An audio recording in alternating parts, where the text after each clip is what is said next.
Most people think that rich people have mountains of cash sitting in their bank accounts, ready to buy $1 million of cars or homes with a swipe of their credit card. But here's the truth. The ultra wealthy only keeps 1.2% of their wealth in cash. That's right. Almost all of their money is tied up in assets like real estate, businesses, or investments. In this video, we're uncovering why rich people are often cash poor and how they leverage their assets to stay wealthy. If you ever wondered why someone worth millions might struggle to pull out, let's say $100K in cash on the spot, stick around. You'll learn the surprising strategies that wealthy people use to manage their money and how you can apply them in your own life today. Many people think that being wealthy means having millions of dollars in cash sitting in your bank account, ready to spend on luxury items. But wealth isn't measured by how much cash you have. It's measured by your assets and how they're working for you. Take me, for example. My net worth is solid, but it's tied to the businesses I own, the properties I've invested in, and other appreciating assets. But that doesn't mean I have stacks of cash sitting around. If I need to make a significant investment, whether it's a new property or a big opportunity, I'd have to rely on credit or sell off some of my assets in order to do so. That's how most wealthy people operate. They don't keep their money in cash because cash just sits there and loses value over time. Instead, they put all their money to work. Now, let's look at Beyonce. Did you know she has a $54 million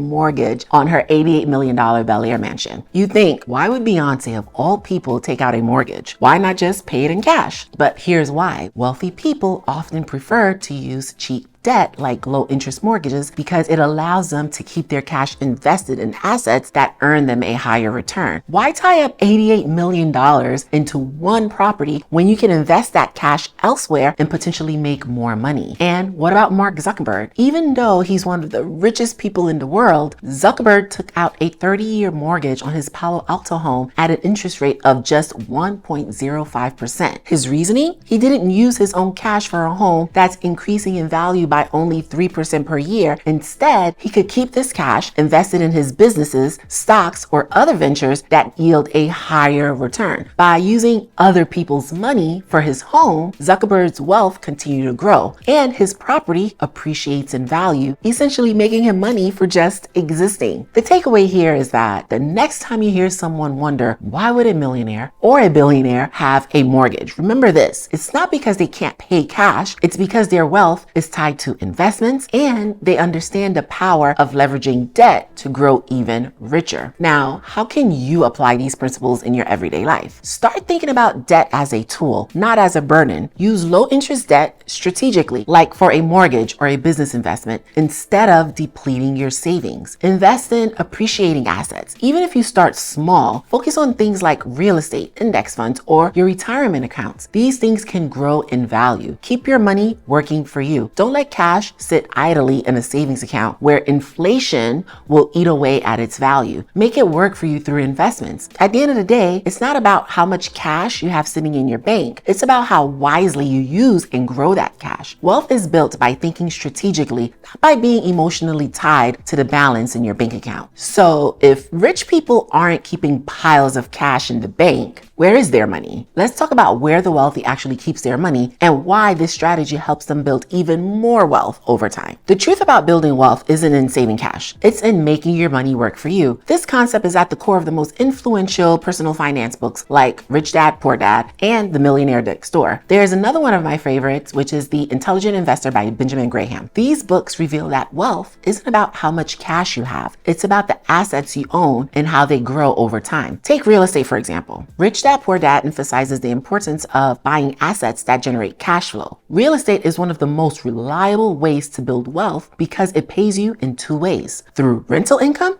and appreciation. Over the past 50 years, real estate in the US has appreciated by an average of 4.6% annually. That means owning properties, whether it's primary residence, rental units, or commercial buildings, not only provide consistent income, but also build equity over time. This aligns perfectly with the idea of putting your money into assets that pays you back. Business ownership is another key element. The Millionaire Next Door highlights how many millionaires are entrepreneurs or business owners. It's one of the most powerful ways businesses to actively create wealth. Owning a business is like planting a high growth tree. You invest time and effort into nurturing it, but one day it can provide back financial security or a major payout. In fact, 40% of millionaires' wealth is tied to businesses they own or invest in. It's about creating something that not only supports you today, but grow in value over time. Then there's investing in the stock market, which the intelligent investor champions. Stocks are a critical piece of wealth building with an average annual return of 7 to 10% over the long term. The beauty of investing is that it lets your money work for you. Benjamin Graham's philosophy of buying value and holding for growth reflects the power of compound interest. With every dollar you invest, you're leveraging the market to build wealth exponentially over time. Now, let's talk about cash. This is where the books collectively agree cash is for emergencies, not for building wealth. According to the richest man in Babylon, money that isn't actively working is being wasted. Wealthy people typically hold less than 5% of their net worth in cash, just enough for immediate needs or quick opportunities. The rest is always out there growing, whether in real estate, business, or investments. What these books collectively teach is that wealth isn't about hoarding money. It's about owning assets that grow. Real estate builds stability and passive income. Businesses create active cash flow, and stocks allow for compounding growth. Cash, while important for liquidity, is never the end goal. And the beauty of these principles is that they're not just for the rich, they're for everyone. Start small, whether it's investing a portion of your paycheck, saving for a rental property, or even starting a side hustle. The key is to stop thinking like a saver and start thinking like an investor. That's how you build your wealth. Now that we know the wealthy don't stash their money in cash,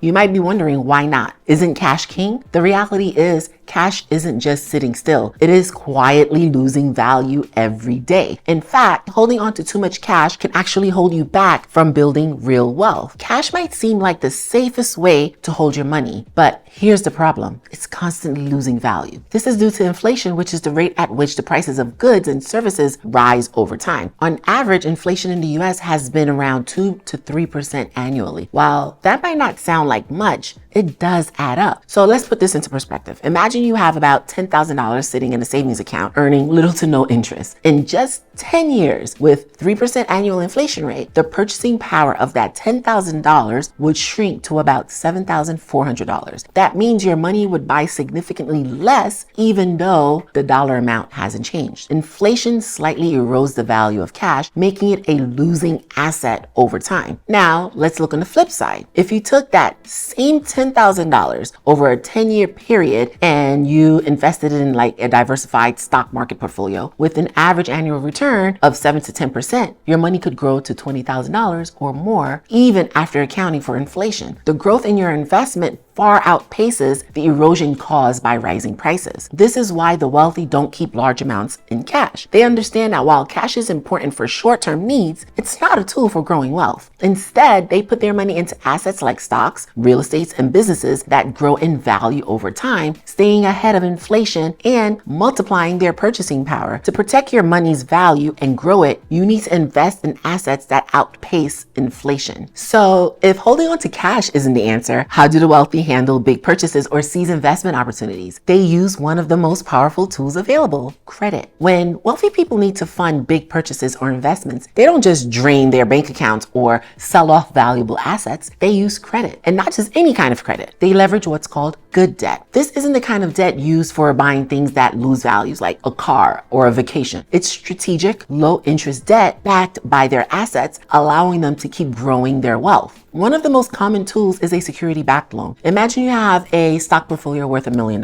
Instead of selling off stocks and missing out on future growth, you can borrow up to 50 to 70% of its value at an incredibly low interest rate, often around 2 to 4% annually. This way, your portfolio keeps growing with the market, earning 7 to 10% per year, while you use the borrowed funds for a business opportunity, a real estate deal, or even a luxury purchase. Then there's real estate equity loans. Let's say you own a property that appreciated significantly in value. Instead of selling it, you can take out a home equity line of credit or refinance to access the property's value without giving up ownership. For example, you have a $500,000 home with no mortgage, you can unlock $300,000 or more for a new investment, all while the property continues to appreciate. It's a win-win. You maintain the assets and you gain the liquidity. Another tool is a business line of credit. Wealthy entrepreneurs rarely use their own cash to grow their businesses. Instead, they rely on line of credits to cover payroll, purchase inventory, or expand operations. This gives them flexibility while keeping their personal finances intact. Studies show that businesses that use credit strategically are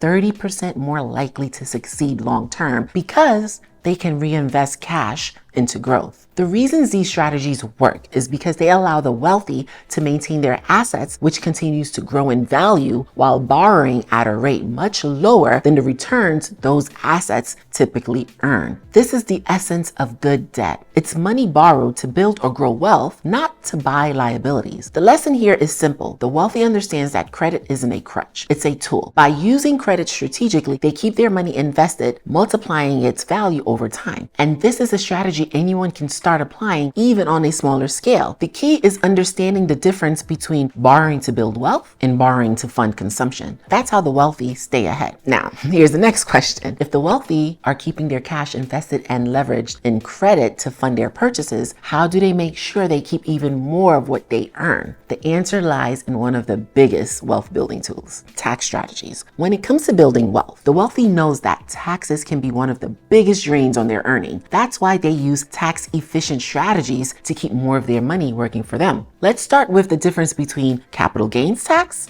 and income tax. If you earn money through a job, you're paying about 37% in federal income taxes. That's the highest tax bracket. But if you make money through investments like selling stocks or real estate, you're taxed at a capital gains rate, which maxes out at 20%. That's nearly half the tax rate of the same amount of income simply because it came from investments instead of your paycheck. Now, consider this. When wealthy individuals sell assets, they often reinvest the profits instead of cashing out. This is called deferred income, and it allows them to avoid paying taxes immediately while letting their money grow through compounding. For example, if you sell a rental property and you use the profits to buy another property through a 1031 exchange, you can defer the capital gain tax entirely, keeping all that money working for you in your portfolio. There are also tools like Roth IRAs and 401ks, which allow for tax-free or tax-deferred growth. With a Roth IRA, you pay taxes up front, but your investment grows tax-free, and you don't owe a dime when you withdraw in retirement.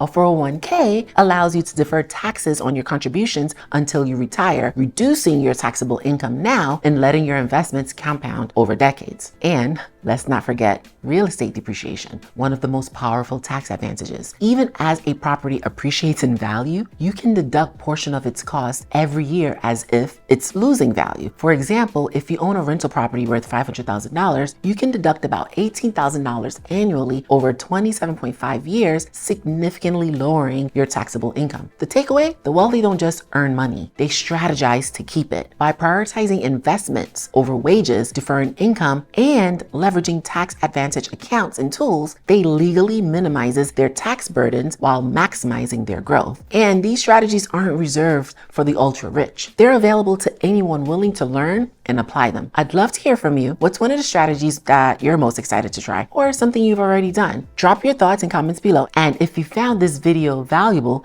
make sure to hit the like button and subscribe to the channel for more insights on building wealth and creating financial freedom. Until next time, I'll see you guys in the next video.